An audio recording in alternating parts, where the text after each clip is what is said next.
Ici Bondy, ici Bondy. Ici Bondy, ici Bondy. B. B, C, BBC. Sur les Bondy. Bondy. Blog. Café. Bondy Blog Café. Gabriel garde l'anonyme. Ici Bondy. Ici Bondy. Bondy Blog Café.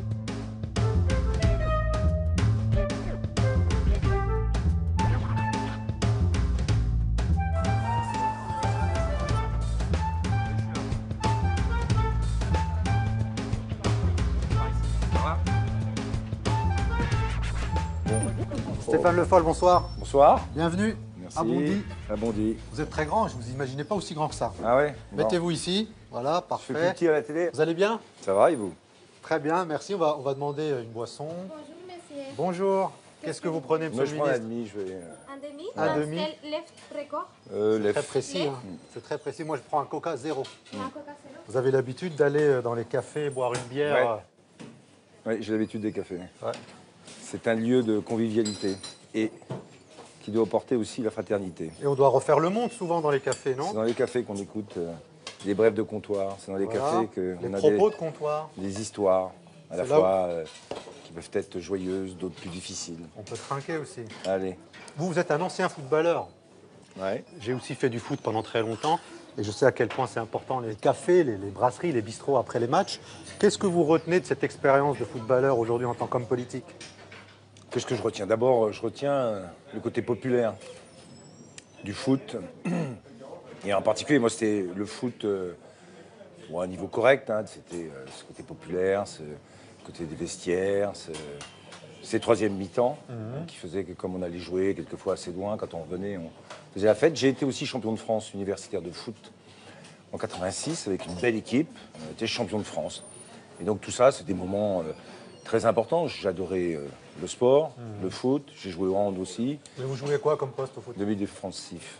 8 ou 6 à 8 ou l'époque. 6, ouais. Ouais. Vieira, Lassana Oui, Vieira, ouais. C'est pas tout à fait comme Makelele ou Ouais. le petit N'Kodo Kanté. C'est là, autre chose, ça, maintenant. c'est Ouais. un autre sport. Mais le Vieira, c'est plutôt. Il faut avoir une bonne défense quand même. C'est ça. C'est un peu le Faut cas avoir aujourd'hui, non? C'est le cas aujourd'hui dans le gouvernement. Vous avez une bonne défense ou pas dans Faut le essayer- gouvernement? oui, j'ai l'impression qu'effectivement, on joue trop dans une équipe Ouais. sur attaque-défense. Oui, oui. Et on compte trop sur la défense. Je pense qu'il ne faut pas oublier la deuxième équipe, celle qu'on a en face de soi. Voilà. Il faut éviter de jouer entre nous. Et puis il faut qu'il y ait des interfaces entre les attaquants et les défenseurs. Ouais. Il faut surtout la complémentarité et la solidarité. Vous êtes un peu le porte-parole aussi des joueurs, non, j'imagine, non? Oh, j'essaye d'être le porte-parole du gouvernement, Ouais. mais des joueurs individuellement, c'est plus difficile. Ouais. Mais par rapport au foot, là, vous êtes un technicien, on voit bien que vous connaissez bien le domaine.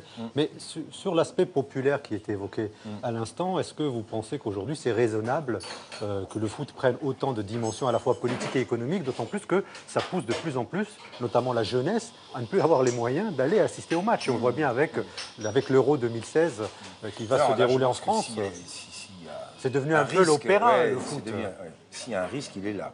C'est si ce sport populaire à la base ne devient plus accessible à tous. Et ça, c'est un enjeu majeur. L'attention que je porterai, moi, ou le risque que je vois, c'est qu'il y ait une vraie coupure qui se fasse entre ce qui va être le foot professionnel et ce qui va être le spectacle à grands frais qui va être donné, et tout ce qui est pourtant l'essence du sport, le football, qui doit rester un enjeu pour le foot amateur. Il faut y prendre extrêmement garde. Parce que là, ça serait une coupure définitive et totale. Alors Stéphane Le Foll, je vais vous présenter la conférence de rédaction du Bondy Blog. Vous le savez, c'est le sommaire de cette émission avec les jeunes du Bondy Blog. Et ensuite, vous terminez votre bière et on les rejoint. Alors, on reçoit Stéphane Le Foll, ministre de l'Agriculture et porte-parole du gouvernement. Quelques mots sur ce ministre qu'on a vu il n'y a pas très longtemps, puisque les agriculteurs avaient fait beaucoup de bruit. Stéphane Le Foll, il fait partie de ceux que j'appelle les porte-flingues de François Hollande. C'est un fidèle parmi les fidèles, hein. Il y a même un certain nombre de médias qui parlent de lui aujourd'hui comme le dernier des Hollandais. C'est intéressant parce qu'il s'est fait huer au salon de l'agriculture, mais que son grand-père était agriculteur et que lui-même a fait un BTS dans le milieu. Moi, je suis fille d'agriculteur, alors je voulais vous apporter un peu d'expérience, puis éventuellement de questionnement. J'étais l'autre jour chez mes parents quand ils faisaient le compte avec leur comptable. Donc, sur l'année 2015, ils ont moins 22 000 euros. Et c'est compensé uniquement parce qu'ils ont des aides de la PAC. Mais si on comptait uniquement le fruit de leur travail, et je peux vous dire qu'ils travaillent beaucoup, ils auraient moins de 1 000 € quasiment par mois. Donc il y a quelque chose qui cloche et je pense qu'il faut interroger l'Europe, il faut interroger les prix dans les supermarchés. Il faut se demander pourquoi le prix du blé est fixé à Chicago. Il y a aussi un grand drame qui se joue au niveau des agriculteurs, c'est les prix imposés par la grande distribution. Ils en souffrent beaucoup et je pense que ça nous impacte aussi, nous, dans notre vie de tous les jours, dans la mesure où on paye des produits beaucoup trop cher, alors que ce n'est pas forcément ce qui va dans la poche de l'agriculteur. Il y a une grande partie des agriculteurs qui sont dans une situation où ils ne travaillent que pour payer des machines pour lesquelles ils se sont endettés. Et ils sont obligés d'avoir ces machines pour travailler, sinon ils ne sont pas assez productifs. Donc ils sont dans une situation qui est dramatique et ils meurent en silence. Si on n'a plus d'agriculteurs en France, on n'a plus rien dans l'assiette, on n'a plus rien dans les étals des marchés, tout ça. Et c'est tout un monde qu'on tue, surtout que la France était quand même à la pointe il y a quelques années. Maintenant, c'est beaucoup moins le cas. Il y a eu une étude dernièrement, il y a des enfants, on leur demande par exemple les nuggets. Pour eux, c'est pas du poulet, c'est les nuggets. Ou alors par exemple, les frites, ça pousse dans les arbres. Du coup, c'est vrai qu'il y a cette déconnexion qui fait qu'on ne fait pas le rapport entre ce qu'on mange et la terre et l'agriculture de manière générale. Surtout quand on est jeune et qu'on rentre dans un hypermarché et qu'on regarde les prix, on s'en fiche de l'origine du produit, qu'il soit français ou pas, qu'il soit bio ou pas. Ça nous importe peu et on prend le moins cher et on va à la caisse, on paye et on s'en va. En fait, parler de l'agriculture, c'est aussi reparler d'éducation et comment on éduque les gens à manger et à consommer et pour faire vraiment barrière à l'industrie. Là, c'est une question d'éducation et dire aux personnes que c'est pas forcément vraiment plus cher d'aller acheter de la viande dans un supermarché que d'aller acheter un morceau de viande à la boucherie à l'unité qui sera meilleur et on rend service à quelqu'un en fait en faisant ça, quoi. C'est bien gentil d'encourager à acheter bio, à acheter des produits de l'agriculture issus de l'agriculture équitable, tout ça, mais il y a un moment où il faut les moyens pour les acheter. Et la réalité aujourd'hui, c'est que la plupart des gens, ils n'ont pas les moyens de s'acheter des produits bio, et c'est là où ça coince. Donc oui, Stéphane Le Foll encourage l'agriculture bio, mais peut-être que ce gouvernement devrait encourager l'augmentation des salaires partout. Voilà, Stéphane Le Foll. Quelques mots sur ces jeunes du Bondi Blog qui sont plutôt des urbains, qui ont grandi ici, mais qui ont malgré tout un regard assez critique en fait, sur la situation et peut-être assez juste. En tout cas, vous êtes là pour nous dire si le monde agricole tel qu'il a été décrit par les jeunes du Bondi Blog est assez cohérent avec les chiffres que vous avez. C'est assez cohérent. Et en même temps, ils ont exprimé aussi, et c'est toujours la même histoire, beaucoup des contradictions qui font que on veut des choses, puis lorsqu'on est citoyen, on les regarde d'une manière, et lorsqu'on est consommateur, on les regarde d'une autre manière. Puis après, on dit aux politiques, régler l'ambiguïté qui est entre les deux, ou les paradoxes, ou les contradictions qui sont entre les deux. Et c'est pas si facile. Mais c'était très bien dit, d'ailleurs, entre, oui, il faut des produits de qualité, mais après, quand je vais dans le supermarché, c'est pas ce que je regarde, je m'en fous de l'origine et tout ça, c'était parfaitement dit. En même temps, ça peut coûter plus cher, on n'a pas les moyens, on n'a pas le choix. Oui, voilà, mais tout ça, c'est une réalité. Vos marges de manœuvre sont réduites. Elles sont réduites, et en même temps, il y en a. Mais on ne change pas un monde qui s'est organisé depuis l'après-guerre, en quelques années. Et ce qu'on essaye de faire, c'est autre chose. C'est de mettre en place un projet agricole autour de l'agroécologie qui fasse aussi qu'on intègre les grandes dimensions environnementales. On va leur expliquer tout ça. Vous pouvez terminer votre bière, bien sûr, bien sûr. Gabriel garde l'anonyme. Et on les rejoint. Ici, Bondy. C'est là-bas, à droite, Bondy et après Café. à gauche. À droite et à gauche.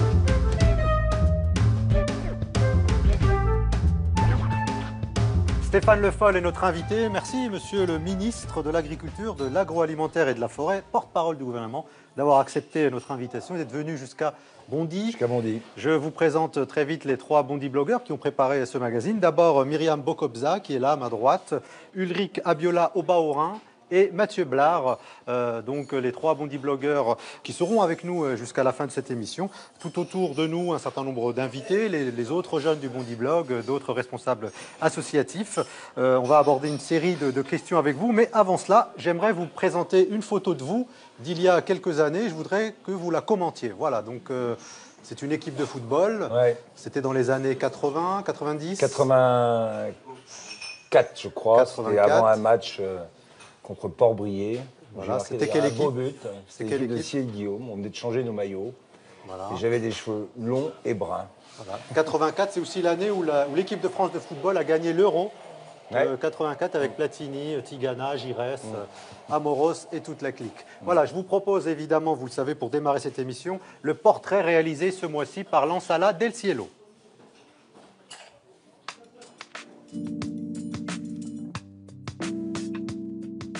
Stéphane Le Foll voit le jour au Mans, là où les courses automobiles durent 24 heures, tout comme les enquêtes de l'espion américain Jack Bauer. Dans la famille Le Foll, les trajectoires jouent à saute-mouton. À défaut de poster des lettres, tout comme son patriarche, il préfère suivre la voine de son grand-père paysan, en se lançant dans un BTS agricole, quitte à semer bien plus tard les raisins de la colère des cultivateurs qui ont confondu le salon de l'agriculture avec votre jardin. Ce qui illustre votre tirade lancée 1 an plus tôt dans le Figaro. Il existe une relation historique très profonde entre les Français et les agriculteurs. Bon, changeons de pelouse. On dit de vous que vous êtes un passionné de football et que vous affectionnez le milieu de terrain. Soyons sérieux, monsieur le ministre. Avec votre physique de déménageur, je vous vois plutôt demi-mêlée du 15 de France. Bon, balle au centre. Monsieur le ministre, mais qu'est-ce qui se passe avec vos cousines les vaches ? Comme beaucoup de Français, je me demande si la folie guette mon assiette. Monsieur le ministre, qu'est-ce qui se passe avec la loi du travail ? Est-ce qu'une réforme aussi brutale va changer la courbe du chômage ? Monsieur le ministre, qu'est-ce qui se passe avec le gouvernement ? Le navire coule aux yeux et à la barbe de tous les Français. On est saoulés et à force, on commence à connaître la chanson. Mon pays va mal, de mal en mal. Voilà, c'était donc le portrait réalisé ce mois-ci par Lansala Del Cielo, qui est juste face à vous, monsieur le ministre. Donc si vous voulez dire quelques mots, vous voulez réagir Non, il se trouve que mon grand-père, c'est mon grand-père maternel, qui était agriculteur dans les Côtes-d'Armor. Et c'était une ferme de 5-6 hectares, avec 5 vaches et une jument. Et cette jument, je m'en souviens très bien, parce qu'elle s'appelait Sirène. Ne jamais trop écouter les sirènes. Elle fait un peu écho à ce que j'ai dit sur le bateau qui coule. Mais ça, sur le bateau qui coule, qu'est-ce que ça serait qu'un bateau qui coule ? Ça serait un pays qui perdrait partout, qui aurait un endettement qui exploserait, qui aurait un déficit budgétaire qui exploserait, qui aurait une économie qui se casserait la figure. C'est ça un bateau qui coule. C'est la France qui coule, c'était ça que vous donniez. Mais c'est pas le cas. Alors après, on peut discuter. On n'est pas loin. Ah bon ? Moi, je le trouve. Bon, alors, si je regarde 2-3 chiffres, on arrive, balance commerciale. C'est-à-dire, qu'est-ce qu'on exporte, qu'est-ce qu'on importe ? Il y avait plus de 70 milliards de déficit. On est aujourd'hui à 45 milliards. Si je regarde le déficit budgétaire, qui était à plus de 5% du produit intérieur brut, aujourd'hui, on va être autour de 3,5%. Par contre, si je regarde le chômage, on est encore en difficulté. Et ça, c'est une vérité. Et ça, c'est le sujet qui est au cœur des débats. Mathieu. Mais ce n'est pas un bateau qui coule. Monsieur le ministre, moi, je vais filer un peu la métaphore du bateau. Alors, non pas parler de bateau qui coule, mais peut-être d'un trou dans la carlingue. Est-ce que le gouvernement ne sort pas affaibli du débat sur la déchéance de nationalité ? Et surtout, ce débat était-il vraiment nécessaire au vu d'autres enjeux auxquels fait face la France aujourd'hui ? Si je disais qu'il ne sortait pas affaibli, je ne dirais pas la vérité. Mais pour parler de ce sujet, il faut aussi qu'on revienne au contexte dans lequel ça s'est passé. Moi, j'étais au Stade de France le jour où il y a eu les 3 explosions. Et à l'époque, le soir, d'ailleurs, après le Conseil des ministres, j'ai eu une discussion avec un certain nombre de collègues et je leur ai dit, écoutez, c'est très grave ce qui se passe. Et je ne sais pas ce qui va se passer derrière. Il faut qu'on soit vraiment là, bien conscient de ce qui se passe. Il y a eu un discours qui a été fait au Congrès, qui a cherché à rassembler, à faire en sorte qu'on fasse que la France et les Français soient capables de rester unis pour dépasser et combattre ça. Ce discours, il tendait à, vous dites qu'il tendait à rassembler, mais il créait une différence entre les Français à ce moment-là. Alors, il y avait dans ce discours plusieurs sujets sur l'état d'urgence et la question de sa constitutionnalisation et la question liée à la déchéance de nationalité pour les binationaux à l'époque. Dans le débat parlementaire qui s'est engagé ensuite, on est arrivé à une conclusion sur un article 2 de cette réforme constitutionnelle qui faisait que tous ceux qui étaient condamnés par un juge pour terrorisme, crimes terroristes et délits, c'est-à-dire ceux qui pouvaient organiser derrière, pouvaient être déchus de leur nationalité. Mais du coup, ça impliquait de créer des apatrides. Qu'ils soient binationaux ou qu'ils soient nationaux, mononationaux. C'était ça l'objectif. Donc ça a créé des apatrides. Ça pouvait créer des apatrides. Il y a un statut des apatrides qui existe au niveau international, mais c'était mettre tout le monde sur une seule conséquence. Vous êtes devenu terroriste, vous êtes un terroriste et à ce moment-là, vous pouvez être déchu de votre nationalité. C'était le terrorisme et l'acte contre la République et la France qui devenait la cause d'une décision de justice. Je ne vais pas vous raconter la suite. Le Sénat a voulu revenir. On va laisser Ulrich poser la question. Et justement, une mesure aussi répressive que l'état d'urgence, c'est pas un peu une attitude schizophrène de la part d'un gouvernement de gauche qui prône la prévention depuis maintenant 20 ans? Mais un gouvernement de gauche, quand il est face au terrorisme, qu'est-ce qu'on va lui demander? Parce que moi, je l'ai vu. Hein. De pouvoir nous rassurer, justement. Ah oui, de pouvoir vous rassurer et surtout de dire qu'est-ce que vous faites face au terrorisme. Par une Vous pensez que surenchère l'état d'urgence... sécuritaire Mais pas par une surenchère. Vous ne trouvez pas qu'il est complètement anormal que sur une question comme l'état d'urgence, on n'ait pas un cadre constitutionnel pour justement justifier le recours à l'état d'urgence? Vous n'allez pas nous faire croire que constitutionnaliser l'état d'urgence est un bienfait pour la démocratie, c'est un danger pour la démocratie.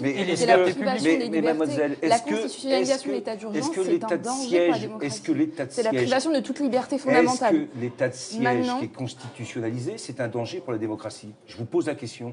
Est-ce que les pleins pouvoirs pour le président... La constitutionnalisation est un danger. Est-ce que l'état de siège... Ma question, monsieur Le Foll. Quand vous dites que vous êtes attaqué dans vos valeurs, quelle crédibilité avez-vous? C'est vous qui le dites. Non, c'est vous qui dites ça. Écoutez, j'ai visionné plusieurs interviews politiques de vous où vous dites on est attaqué pour ce qu'on est et pas pour ce qu'on fait. Maintenant, ma question, c'est quelle crédibilité vous pensez avoir quand vous décorez Mohamed Ben Nayef, le prince d'Arabie Saoudite? Non, je ne mélange pas tout. Non, je ne mélange pas tout. Je vous le dis, vous mélangez tout. Je vais vous répondre, ne vous inquiétez pas. Attaquer sur les valeurs, oui, pourquoi? Parce que quand j'ai bien réfléchi à toutes ces questions sur la binationalité, la déchéance de nationalité, ce qui a été dit par des gens de gauche, c'était qu'on ne pouvait pas déchoir de la nationalité. Que la France, c'était une proposition d'extrême droite. Oui, la France était une, comment dirais-je, une mère qui ne devait pas perdre ses enfants. Mais j'ai réfléchi, j'ai regardé. Elle devrait commencer par les reconnaître quand même. Quelle est la valeur de gauche? Qu'est-ce qui fait qu'on est français? Mais quelle valeur prône l'Arabie Saoudite? Qu'est-ce qui fait Mais quelle valeur prône l'Arabie Saoudite? Non, mais je veux que vous me répondiez à cette question. Je vais répondre après. Mais quelle valeur prône? Arrêtez de vivre. Je vais vous répondre, Myriam, ne vous inquiétez pas. Qu'est-ce qui fait qu'on est français? Qu'est-ce qui fait qu'on est français? Ça a toujours été non pas l'origine, non pas même le sol, non pas la couleur, non pas la religion. C'est une adhésion à un destin. Qu'est-ce qui fait qu'on est français? C'est qu'on adhère à un projet et aux valeurs de la République. Donc, si on n'y adhère plus, et celui qui choisit Daesh et qui choisit le terrorisme, je crois qu'il n'y adhère plus. Est-ce qu'on peut considérer qu'à partir de ce moment-là, il ne peut ne plus être français? Oui. Donc c'est pour ça. Alors, deuxième question sur l'Arabie Saoudite. Sur l'Arabie Saoudite, Mathieu. Sur l'Arabie Saoudite, il y a eu une décoration.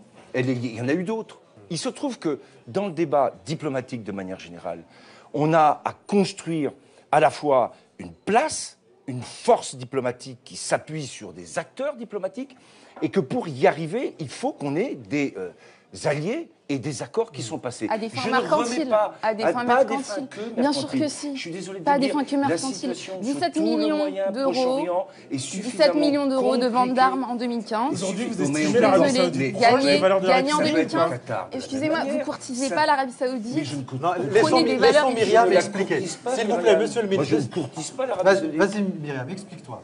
Le problème, monsieur Le Foll, c'est qu'en fait, vous dites que vous êtes attaqué dans des valeurs. Mais je vous ai répondu sur les valeurs, sur la déchéance de accueillez, non. Oui. Vous décorez le prince saoudien. Il y a quand même un paradoxe. Il faut des fois assumer sa responsabilité politique.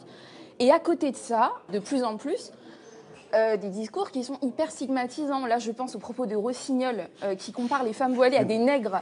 Non, mais on revient dessus. Parce qu'il n'y a pas eu de réaction digne de ce nom sur ces propos injurieux et racistes de la part d'une ministre. Et il n'y a eu aucune réaction de la part des politiques. Et vous êtes porte-parole du gouvernement. Donc aujourd'hui, je vous pose la question. Qu'allez-vous faire par rapport à Mme Rossignol et par rapport à tous ces discours nauséabonds? Réponse, Stéphane. Vous voyez comment vous êtes. Hein. Je suis attaqué dans mes valeurs. Je passe à l'Arabie Saoudite et je finis avec Laurence Rossignol. Donc je veux bien qu'on ait cette capacité d'amalgame, mais elle n'est pas juste. Je vous ai répondu sur l'Arabie Saoudite. Je vais vous dire, quand je suis arrivé comme ministre, il y avait une entreprise qui exportait des poulets, je m'en souviens, qui allait être liquidée. Et il y avait dans cette entreprise déjà des Saoudiens qui avaient des parts. Et j'ai fait en sorte qu'ils restent et qu'on évite que cette entreprise ferme. Donc j'ai travaillé avec des Saoudiens. Est-ce que je suis moi-même comptable de ce qu'est l'Arabie Saoudite, de ce qu'est un gouvernement saoudien. Non, j'en suis pas totalement Monsieur comptable. Hollande s'était engagé à ne pas accueillir de dictateur. Monsieur Hollande, c'est un des engagements. Vous avez été directeur de campagne. Donc, vous avez été directeur de campagne. C'était un des engagements d'Hollande de ne pas accueillir. J'ai relu, j'ai suivi la campagne d'Hollande, j'ai voté pour Hollande en 2012. Oui, mais de quel engagement? Il s'était engagé à ne pas accueillir de dictateur en critiquant Nicolas Sarkozy qui avait accueilli Kadhafi et compagnie pendant son mandat, à ne pas accueillir des dictateurs à l'Élysée. Et là, qu'est-ce qu'on se rend compte de quoi? Qu'il accueille et qu'il décore un prince saoudien en plus en secret. Oui, Assad. Il y a quand même vous avez quand même des comptes à rendre, mais bien sûr monsieur qu'on a des comptes à Le rendre, Foll, mais... aux citoyens français qui sont déçus de la politique d'Hollande. On est frustrés et on est déçus de la politique d'Hollande. Mais est-ce que vous étiez d'accord, au fait qu'on ait soutenu, avec beaucoup de vigilance, l'accord sur le nucléaire iranien, qu'on ait trouvé un accord avec l'Iran? Est-ce que vous êtes d'accord? Oui. Vous allez me dire oui. Bon, donc, on est dans un débat où, quand on parle diplomatie, on est obligé de trouver, dans un contexte où tout est dangereux, tout est explosif, on est obligé d'avoir une stratégie, je l'ai dit, qui fixe des équilibres et qui nous permettent d'éviter le pire. Donc ça, c'est pour la question de l'Arabie Saoudite. Kadhafi, qui était venu il y a un moment, avec ce qu'on sait et ce qui s'est passé après d'ailleurs. C'est-à-dire que la France a été attaquée Kadhafi. Est-ce qu'on a refait ça? Jamais. Jamais. La question de Bachar el-Assad, quand il est venu au 14 juillet, on l'avait dit que ce n'était pas une bonne manière de faire, parce qu'on savait aussi que Bachar el-Assad était celui qu'on connaît maintenant et qui a fait plus de 200 000 morts dans son pays. Mais par rapport à l'Arabie Saoudite, personne n'a jamais accepté, et je l'ai dit en tant que porte-parole, le fait qu'il y ait encore la peine de mort en Arabie Saoudite. C'est très clair, et je le répéterai, il n'y a pas que la peine de mort, il y a la peine de mort. Et surtout dans les conditions dans lesquelles Vous pensez que l'Arabie Saoudite aujourd'hui est proche des valeurs de la République? Mais bien sûr que non, je ne vous ai pas dit ça. La Légion d'honneur, c'est quand même un symbole de gratification de la République. On décore des résistants français. Elle est donnée en partie, dans beaucoup de moments, à des personnalités qui ont une relation diplomatique forte. Une relation économique. Quelle est-elle? Une relation économique. La relation avec l'Arabie Saoudite, c'est celle que je vous ai donnée. Elle est économique? Elle est à la fois économique, géopolitique et stratégique. Merci. Mais clairement... Merci, je ne vais pas me cacher de la même manière que pour la l'Iran. Légion d'honneur, c'est une monnaie d'échange, là. C'est marrant, donc je vous repose la question. Je réponds aux questions, mais je peux en poser. Je suis allé en Iran, est-ce que j'ai fauté? Vous n'avez décoré personne en Iran?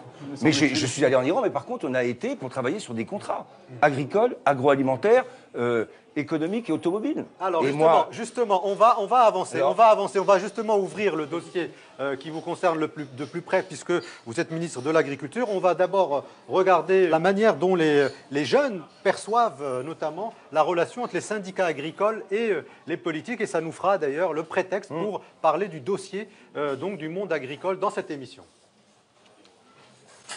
Je pense que le deux poids, deux mesures entre quand les agriculteurs font des actions violentes et quand c'est d'autres personnes, il est vraiment réel. Parce que quand on voit par exemple le traitement de l'information sur des sites, la fachosphère et tout ça, c'est les pauvres petits agriculteurs. Et des fois, ça peut être, je sais pas moi, les méchants jeunes de banlieue. Et je sais pas si c'est par proximité idéologique ou parce qu'ils ont une forte image du monde rural, mais on le sent vraiment dans les médias, et pas que les médias borderline, il y a aussi les grands médias qui traitent ça comme si c'était normal de déverser 500 kilos de purin devant la préfecture, quoi. Par exemple, la ville d'où je viens, Morlaix, on est habitué à voir les artichauts déversés devant les impôts, qui brûlent, les magasins cassés, et c'est quelque chose qui est très ancré depuis des années et qui est marqué chez les agriculteurs. Alors que pour les violences urbaines, là on parlera plutôt d'une étincelle, d'un moment, d'une bavure qui va faire déclencher la violence. Le mouvement social, c'est aussi parfois un mouvement violent, et c'est en faisant des mouvements violents qu'on fait bouger les choses. Simplement, le seul truc, c'est que c'est vrai que les jeunes de banlieue et les lycéens devraient avoir le droit de le faire aussi, quoi. Au moins dans l'imaginaire collectif. Moi, ce qui m'inquiète dans cette histoire, c'est l'apparition d'une nouvelle classe sociale en fait qui se sent tirée vers le bas à la fois par les syndicats et à la fois par les patrons. Et c'est exactement ce qui se passe avec les agriculteurs, c'est qu'ils ne se sentent pas représentés par les syndicats, pas aidés par les patrons, donc ils vont se rapprocher du seul mouvement qui critique et les syndicats et les patrons, c'est le Front National. Et donc c'est pour ça qu'aujourd'hui, les agriculteurs vont plus aller vers le Front National que vers un syndicat. Mathieu. Monsieur le ministre, est-ce que vous faites une différence entre une voiture qui brûle en cité et un agriculteur qui va déverser son purin devant une sous-préfecture? Je fais différence parce que ce n'est pas la même chose. Mais je ne fais pas de différence, non. Je pense que la violence, quelle qu'elle soit, surtout quand elle s'attaque aux biens et aux personnes, et je suis bien placé pour le savoir, puisque j'ai des agriculteurs qui sont dans votre chez jardin. moi. Bon, Ouais. voilà, ils n'ont rien cassé, on a discuté, je suis sorti, on a discuté. Alors j'ai bien entendu ce que tu disais sur le fait qu'il faut que la violence soit acceptée pour faire bouger les choses, et qu'il faudrait qu'il y ait Dans un équilibre. l'imaginaire collectif. Dans l'imaginaire, mais après, Mais entre par ailleurs, l'imaginaire- on entre obtient, l'imaginaire et la des réalité- choses socialement en descendant dans la rue et parfois en ayant un rapport de force. Qui dit avoir un rapport de force Oui, je pense dit- qu'il y a toujours eu des manifestations, et c'est nécessaire. Moi, je ne justifie pas les violences qui peuvent être faites par les agriculteurs pour ne pas non plus avoir derrière à justifier d'autres violences. Et pourtant, vous accédez J'estime- à leurs revendications dans certains cas. Alors, vous avez vu comment j'ai été accueilli à la FNSEA? J'aime Moi, bien je qu'on vous me parle- dise que je vous suis... parle de l'histoire des portiques écotax en 2013. Oui. Il y a un certain nombre de portiques qui ont Ça, été... c'était pas que le monde agricole. Hein. Oui, mais il y avait C'était en les grande bonnets partie rouges, des bonnets c'était- rouges qui oui, étaient oui. en grande partie des agriculteurs. On a l'impression que la violence aujourd'hui, quand c'est une violence syndicale, elle est légitimée. Quand les portiques écotax ont été cassés, tout simplement, on a eu une marche arrière du gouvernement. En gros, on voit une tolérance à Quand géométrie brûle une variable. voiture, une poubelle en banlieue, tout de suite, on ne fait pas partie de la communauté nationale, on est des villes à canards. Comment ça se passe? Non, c'est pas... non. D'abord...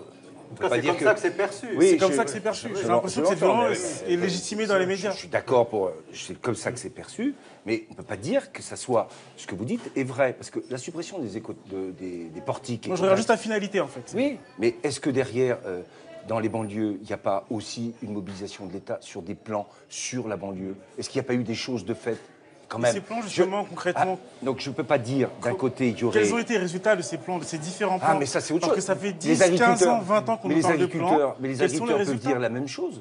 Peuvent Les dire quels sont agriculteurs, résultats. aujourd'hui, demande ont le votre droit, démission, ont eu le monsieur Le retrait. Foll. Le Hein retrait. Je demande votre Mais démission, justement, monsieur Le donc, Foll. c'est pour Les ça que... agriculteurs ont eu dites le que droit vous au n'êtes pas retrait des portiques responsable. écotax. Moi, je suis pas responsable. Moi, je suis pas responsable. Mais est-ce Depuis que vous êtes- 3 ans et demi, je suis responsable. Mais vous êtes à Et la botte de j'assume- Bruxelles, non? C'est Je peut-être pour suis à la ça. botte de Bruxelles.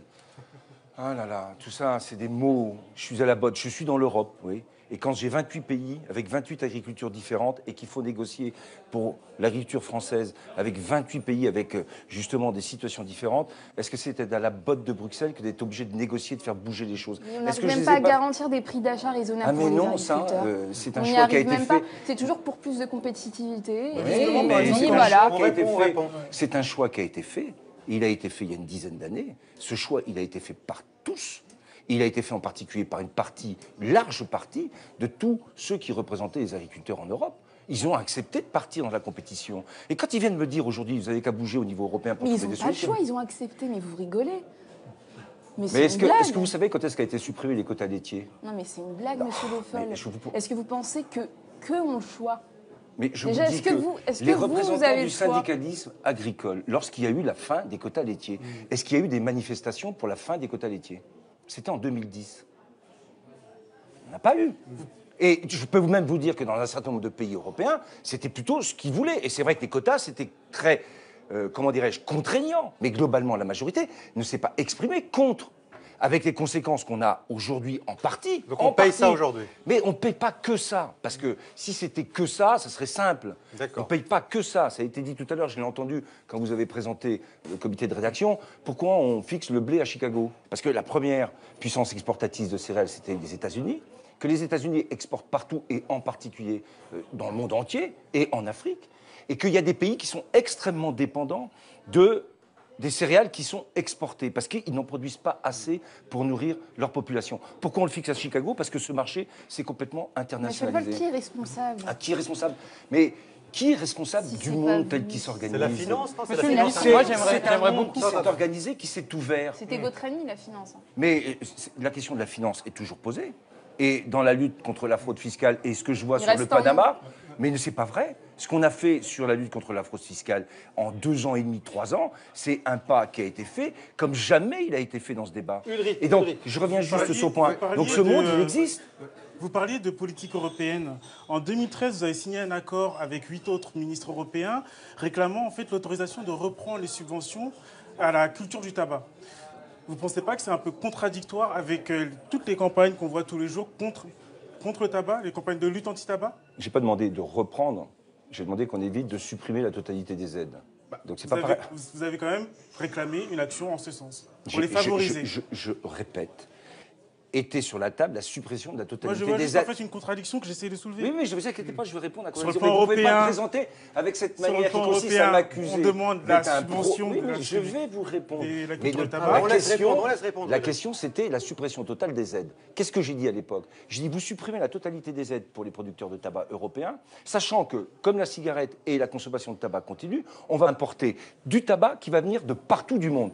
Ça, si je suis votre proposition, ça veut dire que j'accepte d'importer tout le tabac hors de l'Europe, sauf à une condition, c'est qu'on arrête la totalité de la consommation du tabac, ce qui n'est pas encore en cours, même si, en termes de politique de santé, je respecte totalement ce qu'a fait Marisol Touraine sur le paquet neutre, mais ce n'est pas difficile à croire. C'est difficile à croire. Vous signez, avec 8 autres ministres européens, je me répète, un accord visant c'est pas à... vrai, ça. Je n'ai pas signé un accord, j'ai signé le fait qu'on ne supprime pas En 2013, c'est pas si loin que ça. totalité des aides pour les producteurs de tabac. Oui, avec Moi, les je pense Grecs, qu'encore une fois, il y a avec une les Espagnols. contradiction. Mais bien on sûr. aurait gagné du temps, tout simplement, en ne signant pas cet accord-là. Oui, alors, on aurait eu comme conséquence, parce que je reviens à ce que disait Myriam, que la production de tabac européenne disparaît, parce qu'il n'y a plus d'aide, et on importe tout le tabac d'ailleurs. Mais si c'est ce que vous souhaitez, c'est pas ce que je souhaitais. Voilà aussi le débat, et c'est intéressant d'avoir... On va avancer, si vous le permettez, Monsieur le Ministre. Un mot est revenu dans l'actualité ces 10 derniers jours, c'est le mot travail vis-à-vis donc de la loi de Myriam El Khomri. Je vous propose l'abécédaire du Bondi Blog et on le commente tout de suite après. T comme tripalium qui signifie torture en latin. R comme le ras-le-bol des agriculteurs qui crèvent au fin fond de la campagne. R comme les révoltes contre les réformes. A comme argent, parce que c'est bien pour ça qu'on travaille. V comme volonté, car avec la volonté politique, on peut changer le monde. V comme valeur détruite par le travail au lieu d'être perpétuée. A comme assez, nous voulons du changement. I comme intendance, parce que d'ici 2017, comme De Gaulle, Hollande se dit « l'intendance suivra ». I comme intérim ou CDD, voilà notre destin. L comme longtemps, parce que ça fait longtemps qu'on attend le changement de François Hollande.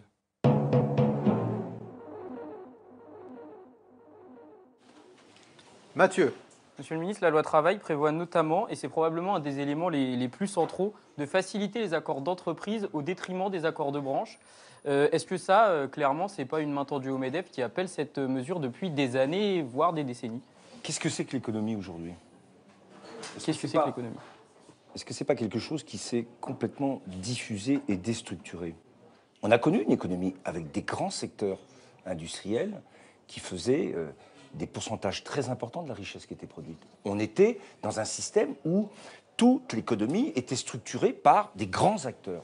Qu'est-ce qu'on fait? Est-ce qu'on garde l'idée qu'on a un code du travail qui resterait celui qui a été conçu à un moment et qui était justifié? Ou est-ce qu'on essaye de faire en sorte que, par la négociation entre partenaires sociaux, avec la place des syndicats au niveau des entreprises, on puisse trouver les souplesses nécessaires à chacune des entreprises? Je suis désolé de le dire. Si on ne fait pas ça, il ne faut pas s'étonner après qu'une partie des entreprises n'ait pas la volonté d'embaucher plus vite quand il y a des besoins pourtant qui se font sentir. Du coup, aujourd'hui, la flexi-sécurité, c'est une valeur de gauche, quoi. La flexi-sécurité, c'est une valeur qui consiste à se dire... C'est pas un élément de jargon, déjà? Si on donne de la souplesse, il faut qu'en même temps, on ait en contrepartie des droits. C'est ça l'enjeu. C'est comme ça qu'il faut faire. Mais on ne peut pas dire aujourd'hui, parce que c'est ça qui est dans le débat, le fait de faire cette réforme, ça veut dire qu'on fait la précarité. C'est du marketing, la flexi-sécurité. Mais je n'ai pas parlé de flexi, j'ai dit souplesse non, mais à un droit. moment donné, il faut quand même se rendre compte que le droit du travail droit, assure un équilibre dans un rapport de force qui est déséquilibré de base.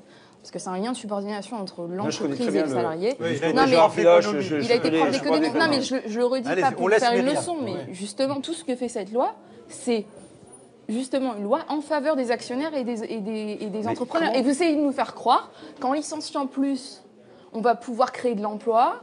Enfin, c'est quand même aberrant, quoi. Non, c'est pas. Alors, on laisse répondre Stéphane Le Foll. Je réponds sur le fond parce que c'est très important ce débat. Cette loi serait faite pour faire de la précarité. Quel est le constat qu'on doit faire aujourd'hui, tous ensemble? C'est que les jeunes qui commencent sur le marché de l'emploi commencent en CDD, commencent dans la précarité. Donc la question de la précarité, elle n'est pas posée après la loi, elle est posée aujourd'hui. Deuxième point, je l'ai dit, l'économie... Mais la loi ne va pas aider, en fait. Attention, c'est là qu'il faut faire très attention. Oui. Le CDD, aujourd'hui, on aurait pu dire on fait une loi pour prolonger les CDD. Ça permettait aux jeunes de trouver de l'emploi. C'est pas ce qu'on cherche. On cherche, dans la négociation, au niveau des entreprises, à favoriser l'emploi, parce que c'est par la négociation et l'adaptation qu'on peut le faire, en même temps qu'avec la garantie jeune, pour ceux qui n'ont pas de diplôme et qui sont loin du marché du travail, et le compte personnalisé d'activité, on cherche à donner des droits. J'ai bien dit souplesse d'un côté, il faut l'assumer. Si on n'assume pas ça, on raconte des histoires. C'est ce que vous dites. On essaye de vous vendre quelque chose qui n'est pas vrai. J'assume ça. Ne la provoquez pas, s'il vous plaît. Déjà, c'est compliqué. Mais en même temps, je donne les droits qui vont avec. Et le compte personnel d'activité, qu'est-ce qu'il intègre en particulier? La pénibilité. Enjeu sur la retraite. Mais ça, c'est quand même quelque chose. C'est un constat qu'on peut faire. Mais il y a un autre constat qu'on peut faire, c'est que changement de structure de l'économie. D'accord, mais on reste sur la bonne vieille base de l'ultralibéralisme le plus débridé. Mais c'est tout le contraire. La bonne vieille base de l'ultralibéralisme débridé, ça serait de faire que le départ à la retraite, ça soit l'âge légal à 65 ans. Il y en a qui vont le proposer. Vous inquiétez pas. C'est fait. Nous, on a choisi la durée de cotisation.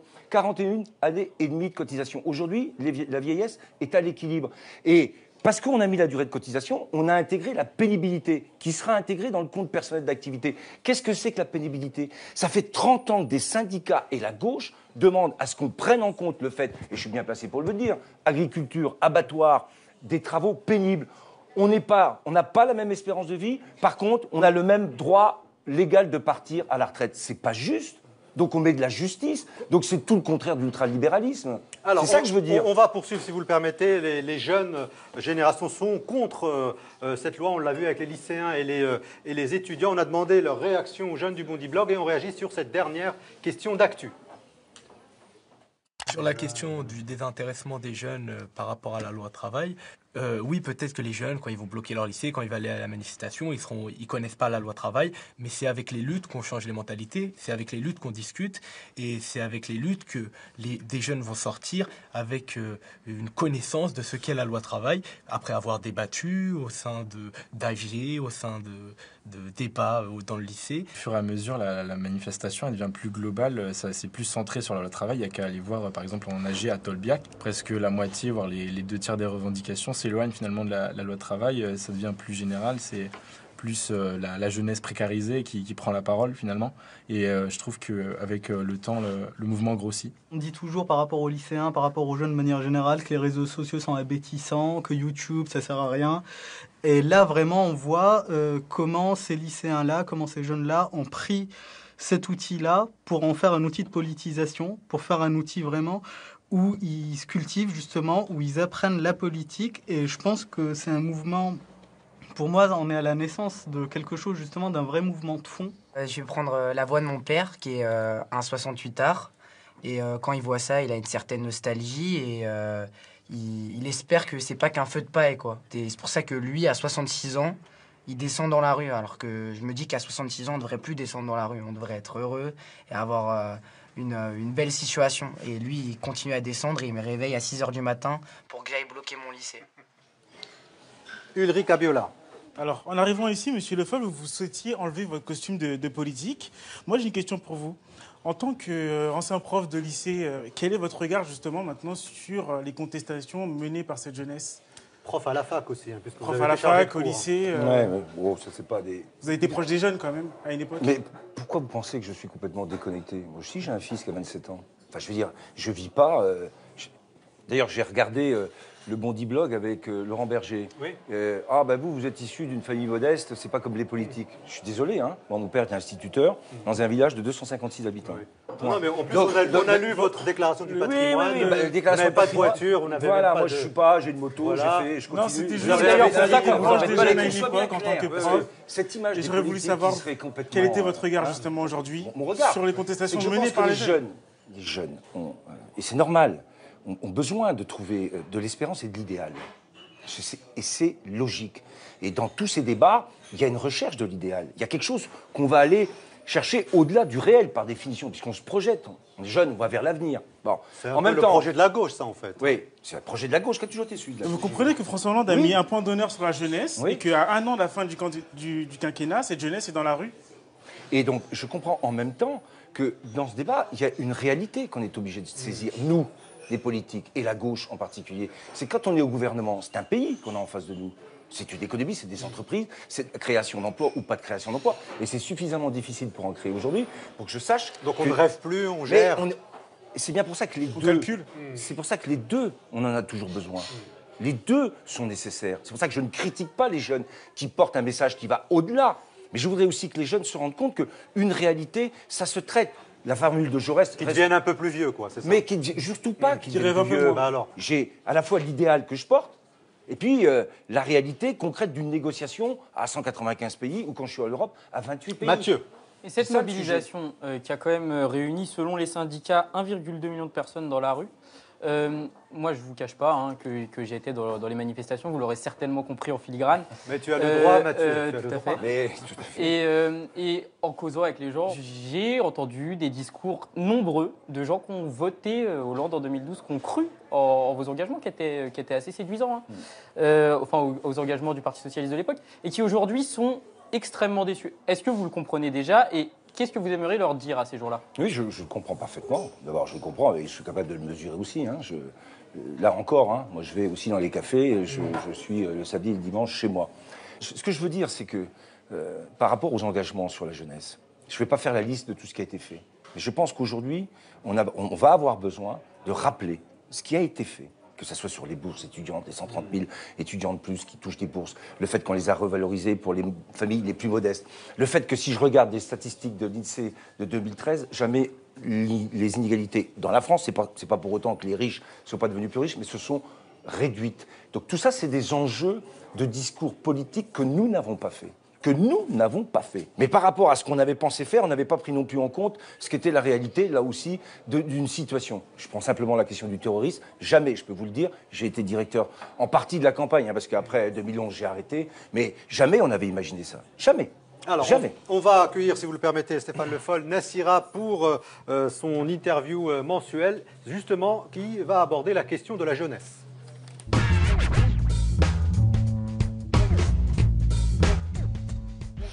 Bonsoir Nassira. Bonsoir. Bonsoir Monsieur le Ministre. Vous n'avez pas répondu à la question tout à l'heure sur Laurence Rossignol. Ah oui.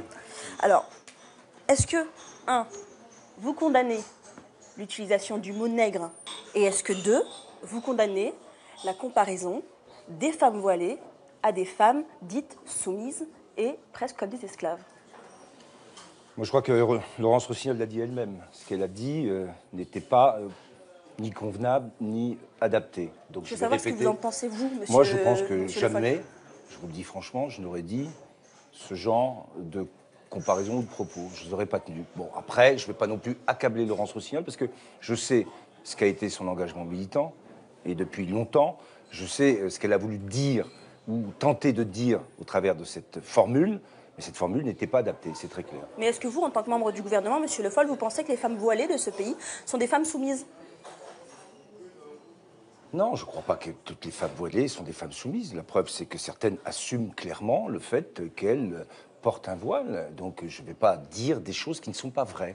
Mais en même temps, je sais aussi que dans l'espace de la République, il faut faire attention à l'équilibre qu'on doit trouver par rapport aux valeurs que nous portons. On revient à ce qu'on disait tout à l'heure, et en particulier à l'égalité entre les hommes et les femmes de manière générale. Ça, c'est ma position, et il faut qu'on la garde comme un cap pour éviter justement d'être déporté dans un sens ou dans un autre. Gardez ce cap. Et la valeur aussi fondamentale de la France, de la liberté.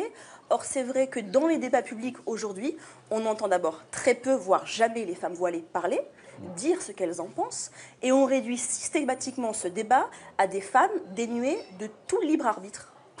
Est-ce que ce n'est pas gênant pour la démocratie, pour le débat public?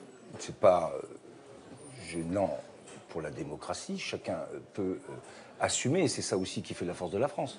Chacun peut assumer ce qu'il a envie de faire, et qu'il le fait en s'exprimant ou pas d'ailleurs. Encore faut-il qu'il ait la parole. Oui, c'est ce que mais je dis. Je ne sais pas si susciter la parole, je ne sais pas moi, pourquoi, c'est pas moi qui ai la main sur les médias par définition, c'est pas moi qui peux susciter ici ou là la parole. Donc tout ça, c'est une question qu'il faut poser, vous pourriez vous la poser vous-même. Mais on se la pose collectivement là. Est-ce que vous ne le regrettez pas, le fait que ces femmes-là, on ne les entende pas pour justement avoir un débat serein, un débat impartial, un débat normal sur ce type de sujet?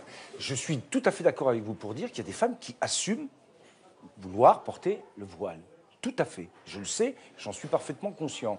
Mais en même temps, il ne faut pas non plus oublier que dans ce débat, dans le cadre de la République, on a besoin aussi d'offrir à tous, c'est la grande question de la laïcité, la liberté de conscience quelle qu'elle soit, quelle que soit son orientation religieuse, mais n'oubliez pas que la liberté dépend aussi de la capacité qu'on a à faire respecter la laïcité. Dernière Parce que chose, sinon, monsieur le ministre. je connais trop bien. Hein. Dernière chose sur ce sujet.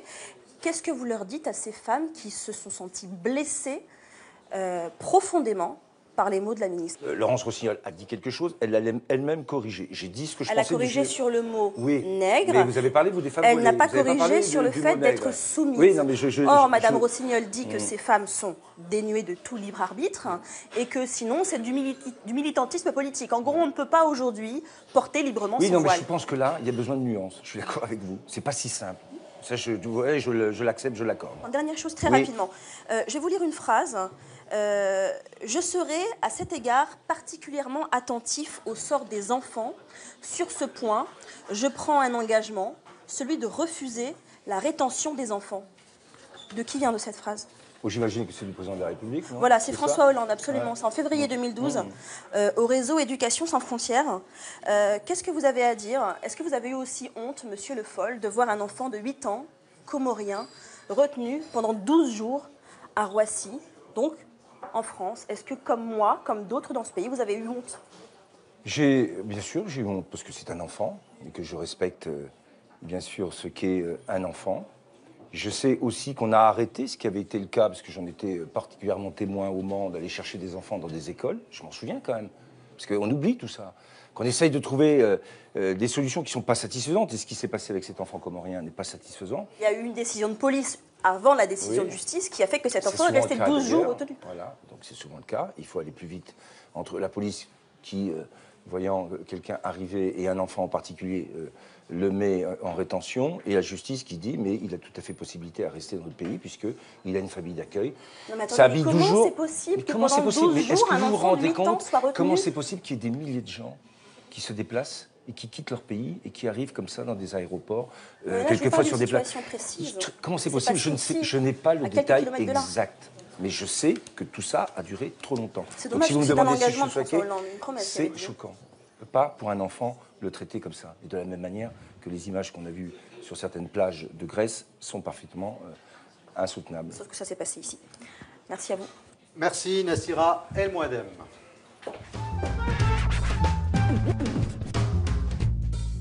Voilà, après Nassira El Mouadem, on accueille le public comme de tradition ici au Bondi Bloc Café. On va par ici. Alors moi je voudrais avoir votre réflexion sur la jeunesse, mais surtout sur deux publics que a priori tout oppose, c'est les jeunes de banlieue et les jeunes des milieux ruraux. A priori on les oppose tout le temps, mais en fait ils ont les mêmes problématiques, c'est-à-dire le manque de services publics, la discrimination à l'embauche, les problèmes de transport. Et quel discours porter pour ces jeunes, parce que ce sont en général des gens qui votent à gauche, ou alors qui votent pas parce qu'ils sont déçus de notre politique. Merci beaucoup. Je crois que vous avez vous très bien conclu sur le fait qu'aujourd'hui ils ne votent pas. Et j'ai vu aussi dans les interventions celui qui disait les agriculteurs entre le choix entre la revendication et le MEDEF. Donc ils vont au FN. Voilà, FN. Similitude, oui, bien sûr. C'est pas que Paris qui compte. C'est quelle est l'organisation. J'aime pas l'organisation, mais la vie des territoires qu'on va pouvoir mettre en œuvre pour faire en sorte que chacun soit parfaitement intégré à ce qu'est la vie d'aujourd'hui. Parce que le pire, c'est le sentiment, ce qu'on appelle les ghettos pour la banlieue, mais le rural profond, éloigné pour la campagne. C'est-à-dire quand vous avez le sentiment d'être coupé du reste de la société. Et quand vous êtes dans un ghetto, ou quand vous êtes éloigné dans le monde rural et que vous vous sentez abandonné, c'est là qu'il y a un sentiment d'humiliation, un sentiment d'abandon par définition, qui peut conduire aussi à des décisions assez radicales. Alors, on parlait tout à l'heure, pour répondre à la question du jeune homme, du vote des Français. Les jeunes et les ouvriers votent Front National, hein, c'est les dernières élections qui nous disent ça. Le vote ouvrier représente 43% au Front National, 17% à droite, hein, donc les Républicains, 8% seulement au Parti Socialiste, 8% au Front de gauche et 3% au Modem. Et puis l'abstention aussi, les 18-24 ans s'abstiennent à 61%, c'est énorme. Malheureusement, les jeunes ne votent pas. Avant de vous quitter, monsieur le ministre, on va vous proposer la fiche du Bondi Bloc Café. Vous le savez, il y a une tradition. Vous devez mettre une petite bafouille ici. Que vous direz que chacun merci. Un petit pot de miel qui s'appelle miam. Pourquoi ça s'appelle miam? Ça s'appelle miel issu des abeilles du ministère. Donc voilà. ça c'est là. On n'avait pas ce côté un peu marketing dans cette émission. On l'a maintenant.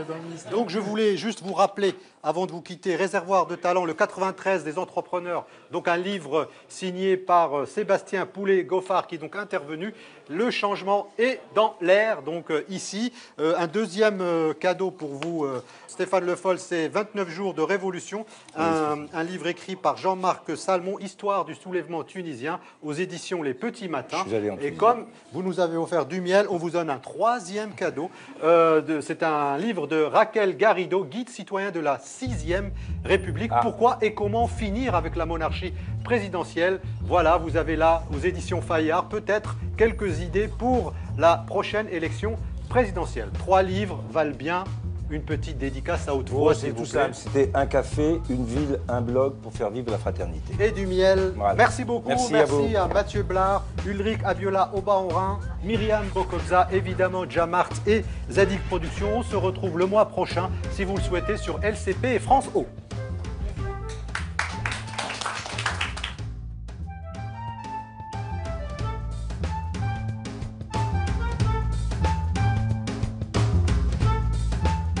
J'ai l'impression que tu étais agacée, Myriam. Moi, c'était plus une parole de citoyenne, en fait. J'avais vraiment envie de donner mon ressenti par rapport à la déception que tous les jeunes ont aujourd'hui. Il est porte-parole d'un gouvernement qui cristallise des renoncements et qui cristallise des renoncements en valeur aussi.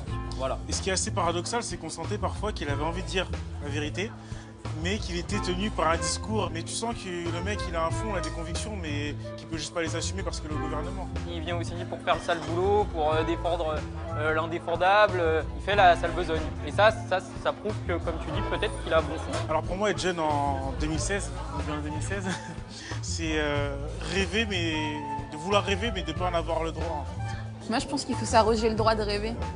Je pense qu'on n'a pas perdu ce droit-là. C'est le dernier, donc il faut bien le conserver.